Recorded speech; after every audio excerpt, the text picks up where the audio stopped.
അസ്വസ്ഥതയായ കഴുതയുടെ പ്രതികാരം. ചന്ദൻപൂർ ഗ്രാമത്തിന്റെ വഴിയരികിൽ ഒരു കഴുത ആലോചിച്ചുകൊണ്ട് നടക്കുകയായിരുന്നു.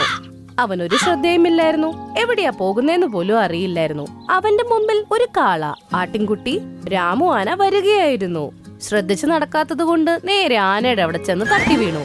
അതെ ഡോങ്കി സഹോദര, സൂക്ഷിക്കണം. നീ എന്ത് ചിന്തിച്ച് നടക്കുകയായിരുന്നു? അതെ രാമുവാനെ, അത് നിനക്കും മനസ്സിലായോ? എന്റെ മുതലാളി ഒരു അലക്കുകാരനാ. മോത്തി എന്നൊരു നായയുണ്ട്. ഇന്നലെ രാത്രി ഞങ്ങൾ എല്ലാവരും പുറത്തിരിക്കുമ്പോ ഏയ് മോത്തി, നോക്ക്, വീട്ടിലേക്ക് ഇതൊരു കള്ളം വരുന്നു. വേഗം ചെന്ന് കടിക്ക്, എന്നിട്ട് മുതലാളി ഉണർത്ത്. അവൻ ഇങ്ങ് അകത്ത് വരുമ്പോ ഞാൻ കടിച്ചാ പോരെ?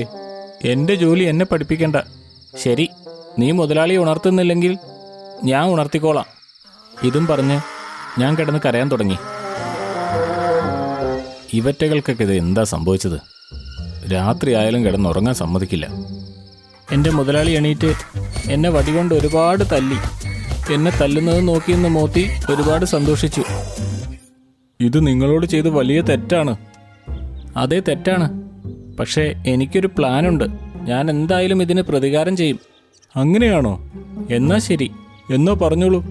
ഞങ്ങൾ നിന്റെ സുഹൃത്തുക്കളാ, നിന്നെ തീർച്ചയായും സഹായിക്കും. കഴുത ഇനി എന്തൊക്കെയാണോ ഇവരോടൊക്കെ പറഞ്ഞത്.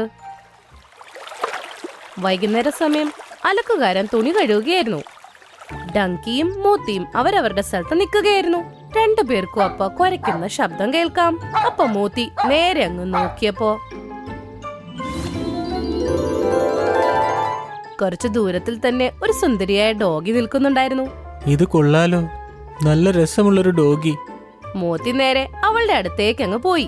ഹലോ, എന്റെ പേര് മോത്തി എന്നാ. അല്ല, നിന്റെ പേരെന്താണ്? എന്റെ പേര് ക്രിസ്റ്റി എന്നാ. നല്ല പേരാണ്. നീ എവിടെ താമസിക്കുന്നത്? എന്റെ വീട് ദാ അതിന്റെ പുറകിലാണ്.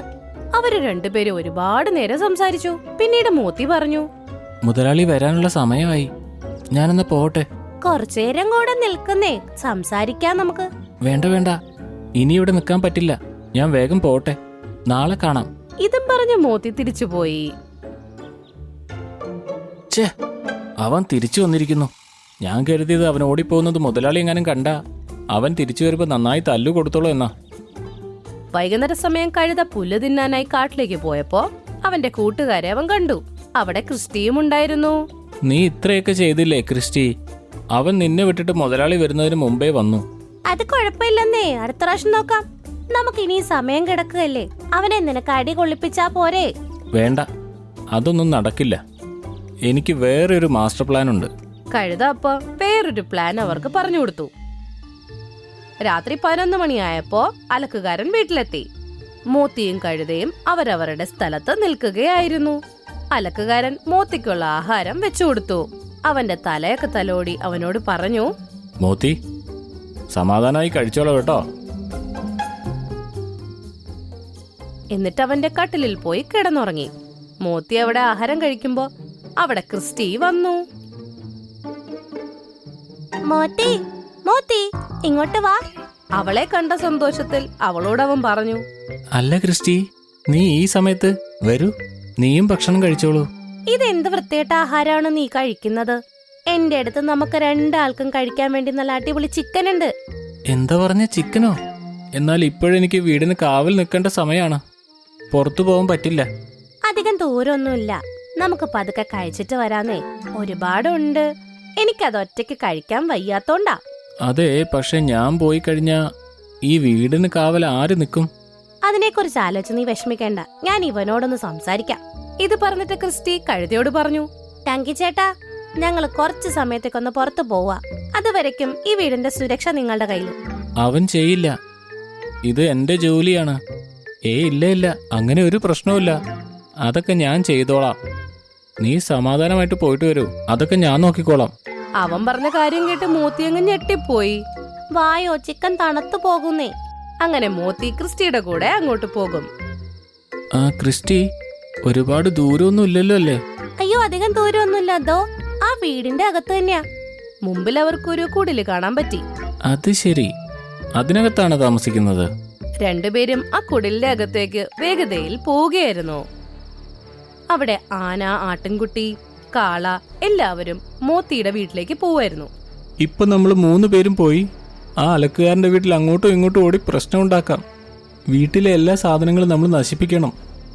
അപ്പോഴേ നമ്മുടെ സുഹൃത്ത് ഡോങ്കിയുടെ പ്രതികാരം പൂർത്തീകരിക്കുകയുള്ളൂ. ഇവര് 3 പേര് എവിടെ പോയി? ഇവർ ഈ സമയത്തിനുള്ളിൽ വരേണ്ടതാണല്ലോ. അങ്ങനെ മോത്തി ആ കുടിലിന്റെ അവിടെ എത്തി. അവിടെ എത്തിയപ്പോഴേക്കും ക്രിസ്റ്റി ഒന്ന് നിന്നു. മോത്തി, നീ ആദ്യം അകത്ത് കയറി നോക്ക്. അല്ല, ഞാൻ എന്തിനകത്ത് പോകുന്നേ? നീയും എന്റെ കൂടെ വാ. ഇല്ല, എനിക്ക് പേടിയാവുന്നു. വീടിന്റെ മുതലാളി എണീറ്റിരിക്കുകയാണേ. എനിക്ക് നല്ല 8ന്റെ പണി കിട്ടും. നീ ആദ്യം അകത്ത് പോ, എന്നിട്ട് നോക്ക് ചിക്കന്റെ അടുത്ത് ആരെങ്കിലും ഉണ്ടോന്ന്.